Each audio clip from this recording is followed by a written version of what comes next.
çıkar giderim. Hesabım kalsın şirin, elimi yıkar giderim. Sen zahmet etme yerimden, gürültü yapmam evimde. Parmaklarımın üzerinden su gibi akar giderim. Artık süresin sefa, ne cismin kaldı ne cevap. Şikayet etmem bu defa, işimi sıkar giderim. Bozarlı sandın acıma, belaya atlar giderim. Kurşun gibi, mamzer gibi, yağ gibi patlar giderim. Bozarlı sandın acıma, belaya atlar giderim. Kurşun gibi, mamzer gibi, yağ gibi patlar giderim.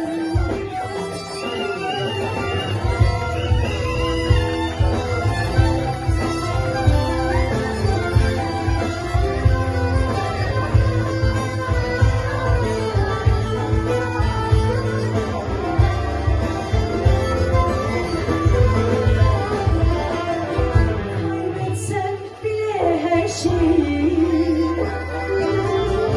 bu aşkı yutar giderim. Sinsice olmaz gidişim, kapıyı çarpar giderim. Sana yazdım şarkıyı, sazından söker giderim. Ben ağlayamam bilirsin, yüzümü döker giderim. Köpeklerinden, kuşumdan, oğlumdan cayar giderim. Senden aldığım ne varsa yerine koyar giderim.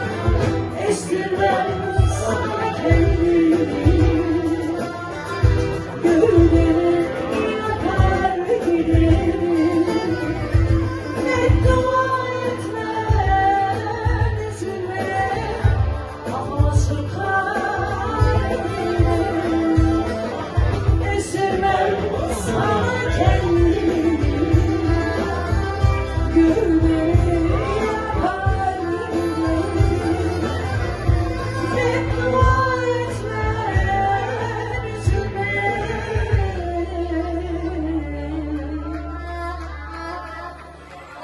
kafama sıkar.